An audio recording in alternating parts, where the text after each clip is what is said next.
जय हिंद, वंदे मातरम साथियों।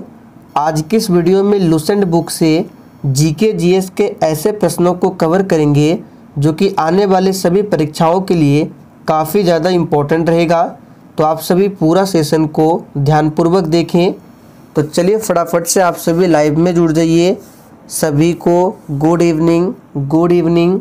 तो चलिए फर्स्ट क्वेश्चन आपके सामने है, किस राज्य ने 2011 की जनगणना में सबसे कम साक्षरता दर दर्ज की? चलिए आप सभी आंसर बताएंगे और देखिए प्रश्नों के साथ और भी महत्वपूर्ण एक्स्ट्रा फैक्ट को बताएंगे। आप लोगों को कॉपी में लिखते जाना है, एग्जाम के लिए काफ़ी ज़्यादा इम्पोर्टेंट रहेगा। तो यहाँ पे पहले प्रश्न का आंसर जो भी बच्चे लाइव चैट में ऑप्शन ए बता रहे हैं उनका बिल्कुल सही जवाब है। बिहार राज्य ने 2011 की जनगणना में सबसे कम साक्षरता दर दर्ज की है। अब देखिए जनगणना से संबंधित आपसे प्रश्न पूछा जा सकता है कि 2011 की जनगणना की थीम क्या थी, तो लिख लीजिए आवर सेंसस। यहाँ पे लिख देते हैं आवर सेंसस आवर फ्यूचर। ये क्या है, तो याद रखिएगा ये जनगणना 2011 की थीम थी, आवर सेंसस आवर फ्यूचर। और भारत की पहली जनगणना पूछे तो 1872 में होती है, लॉर्ड मेयो के शासनकाल में। दशकीय आधार पर जनगणना पूछे तो 1881 में होती है, लॉर्ड रिपन के शासनकाल में। तो फिलहाल यहाँ पे आंसर होगा बिहार राज्य। देखिए दूसरा प्रश्न है, प्रधानमंत्री ग्रामोदय योजना किस वर्ष शुरू की गई थी? चलिए आप सभी आंसर बताएंगे और देखिए प्रत्येक स्टूडेंट को आंसर करना है, तभी आपका प्रॉपर तरीके से रिवीजन होगा। तो यहाँ पे दूसरे प्रश्न का सही आंसर है डी ऑप्शन।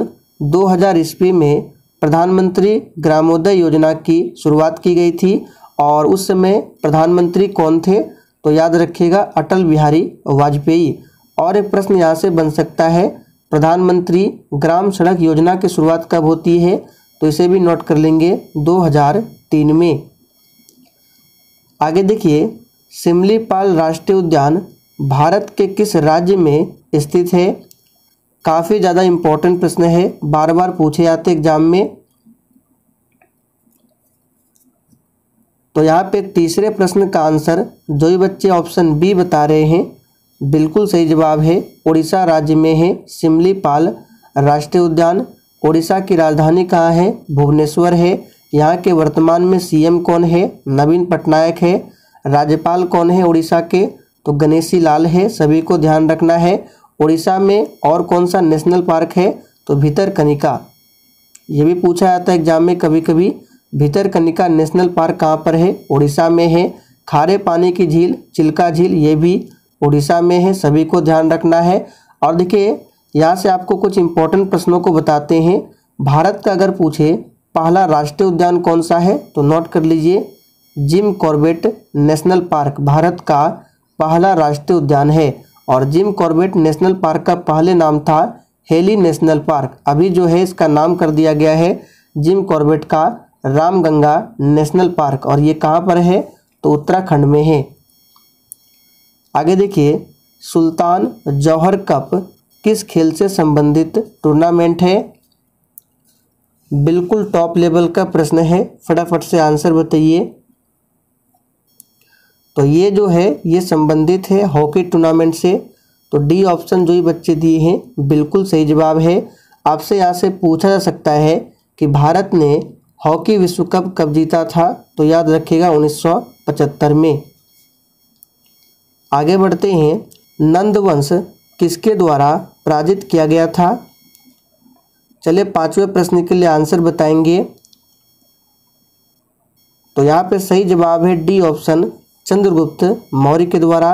देखिए नंद वंश के आखिरी शासक कौन थे, तो घनानंद। यहाँ पे लिख देते हैं घनानंद को हराकर चंद्रगुप्त मौर्य ने नंद वंश को समाप्त किया था और मौर्य वंश की स्थापना की थी चंद्रगुप्त मौर्य ने। बिंबिसार कौन थे, तो पूछा जाता है हर्यक वंश के संस्थापक थे। और बिंबिसार का पुत्र है अजातशत्रु, जो कि बी ऑप्शन में दिया हुआ है। और अजातशत्रु के पुत्र कौन थे, तो उदयन। भारत का सबसे व्यस्त हवाई अड्डा कौन सा है? चलिए 6 के लिए आंसर कीजिए। भारत का सबसे व्यस्त हवाई अड्डा कौन सा है? तो याद रखिएगा ये है मुंबई हवाई अड्डा। कौन सा नाम क्या है? तो मुंबई का छत्रपति शिवाजी महाराज टर्मिनस, ये भारत का सबसे व्यस्त हवाई अड्डा है। सार्क के अस्थायी सचिवालय का कार्यालय कहाँ पर स्थित है? चलिए 7 के लिए आंसर बताएंगे। सार्क के अस्थायी सचिवालय का कार्यालय कहाँ पर स्थित है? तो याद रखिएगा नेपाल की राजधानी काठमांडू में। सार्क की स्थापना कब होती है पूछा जाता है? तो 1985 में सार्क की स्थापना होती है बांग्लादेश के ढाका में। अन्य भारतीय राज्यों की अधिकतम संख्या की सीमाओं को छूने वाला भारतीय राज्य कौन सा है? यानी कि आपको ऐसे राज्यों के नाम बताना है जिसकी सीमा अधिक राज्यों से लगती है। तो ये है उत्तर प्रदेश। यहाँ पर ए ऑप्शन आपका सही जवाब है। उत्तर प्रदेश जनसंख्या की दृष्टि से सबसे बड़ा राज्य है। लार की प्रकृति कैसी होती है? चलिए 9 के लिए आंसर कीजिए। लार की प्रकृति कैसी होती है? तो याद रखिएगा लार की प्रकृति अम्लीय होती है। यहाँ पर ए ऑप्शन आपका सही जवाब है। लार की प्रकृति कैसी होती है? तो अम्लीय होती है। सत्य के साथ मेरे प्रयोग के लेखक कौन है? वेरी इंपॉर्टेंट प्रश्न है, बार बार ये प्रश्न एग्जाम में पूछे आते हैं, मार्क कर लेंगे। सत्य के साथ मेरे प्रयोग के लेखक है मोहनदास करमचंद गांधी, यानी कि एम.के. गांधी। सी ऑप्शन आपका सही जवाब है। किसी राज्य का राज्यपाल बनने के लिए न्यूनतम आयु क्या है? तो बहुत ही सिंपल है। किसी राज्य का राज्यपाल बनने के लिए न्यूनतम आयु 35 वर्ष है और राष्ट्रपति या फिर उपराष्ट्रपति बनने के लिए भी 35 वर्ष है। कुल्लू घाटी कहाँ पर स्थित है? चलिए 12 के लिए आंसर कीजिए। कुल्लू घाटी कहाँ पर स्थित है? तो बिल्कुल सही आंसर बता रहे हैं। कुल्लू घाटी ये स्थित कहाँ पर है? तो याद रखिएगा हिमाचल प्रदेश में। बी ऑप्शन जो ही बच्चे दिए हैं बिल्कुल सही जवाब है, हिमाचल प्रदेश में। किसी गैस की आंतरिक ऊर्जा तापक्रम का एक फलन है, यह कथन किसका है? तो देखिए किसी गैस की आंतरिक ऊर्जा तापक्रम का एक फलन है, यह कथन है चार्ल्स के नियम का, यानी चार्ल्स का कथन है। तो ए ऑप्शन आपका सही जवाब है। चंद्रयान प्रथम भारतीय चंद्र मिशन किस दिन प्रक्षेपित किया गया था? तो बहुत ही सिंपल है। चंद्रयान प्रथम को किस दिन प्रक्षेपित किया गया था? तो 22 अक्टूबर 2008 को। तो देखिए ए ऑप्शन में दिया हुआ है। अमलगम में क्या रहता है? फटाफट से आप सभी को आंसर बताना है। अमलगम में क्या रहता है? तो याद रखिएगा इसमें Hg रहता है, यानी सी ऑप्शन आपका सही जवाब है। निम्नलिखित में से कौन सी मशीन फ्लाई कटर का उपयोग करती है? तो ये कौन सी मशीन है याद रखिएगा, ये है लेथ मशीन। यहाँ पे सी ऑप्शन आपका सही जवाब है, लेथ मशीन। किसी रॉकेट को पृथ्वी से पलायन के लिए न्यूनतम कितनी गति दी जाती है, जिसे पृथ्वी का पलायन वेग कहा जाता है? तो याद रखिएगा ये है 11.2 किलोमीटर प्रति सेकेंड, यानी कि रॉकेट की जो स्पीड होनी चाहिए 1 सेकेंड में 11.2 किलोमीटर।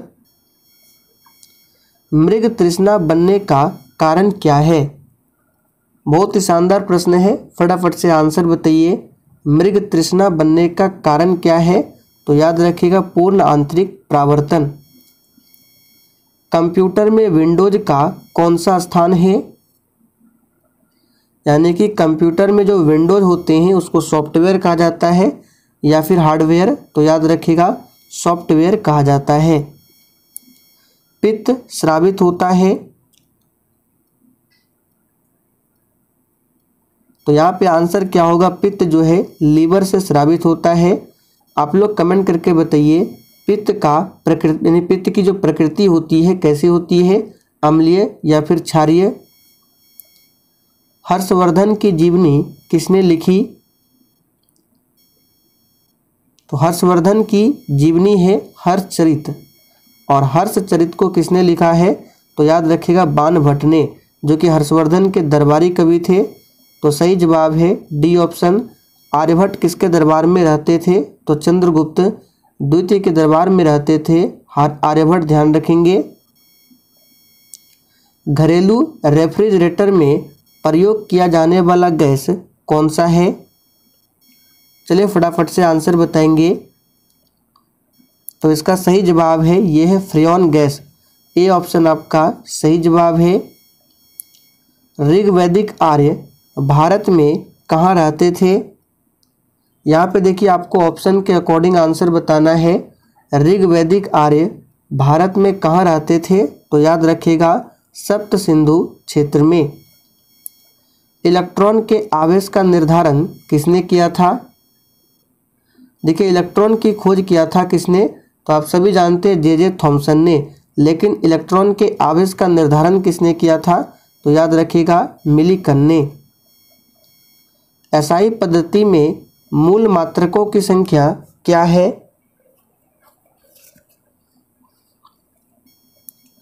तो दोस्तों ध्यान दीजिए, एसआई पद्धति में मूल मात्रकों की संख्या 7 होती है। एक बाइट में कितने बीट होते हैं? इस प्रश्न को आप लोग अभी मार्क कर लीजिए, वेरी वेरी इंपॉर्टेंट प्रश्न है। एक बाइट में कितने बीट होते हैं? देखते हैं इस प्रश्न का आंसर कितने बच्चे का सही है। तो याद रखिएगा एक बाइट में होते हैं 8 बीट। तो सी ऑप्शन जो ही बच्चे दिए हैं बिल्कुल सही जवाब है। एक बाइट में कितने बीट होते हैं? तो 8 बीट होते हैं। भारत का पहला रसायन संयंत्र कब स्थापित हुआ था?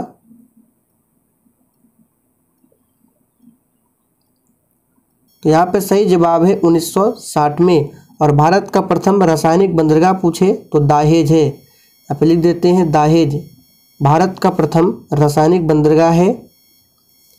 अंतर्राष्ट्रीय विकलांग दिवस कब मनाया जाता है?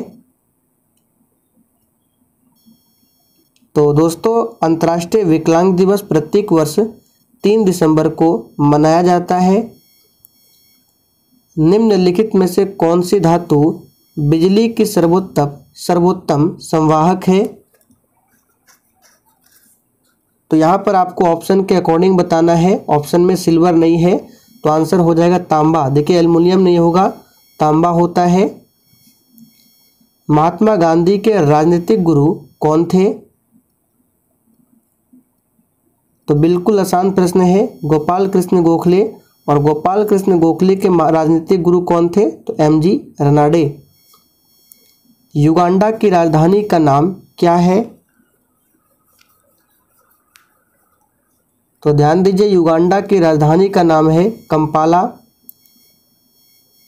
तो दोस्तों आज के लिए इतना ही। सेशन पसंद आया हो तो सभी लोग सेशन को लाइक करके और अधिक से अधिक सेशन को दोस्तों के साथ जरूर शेयर करें।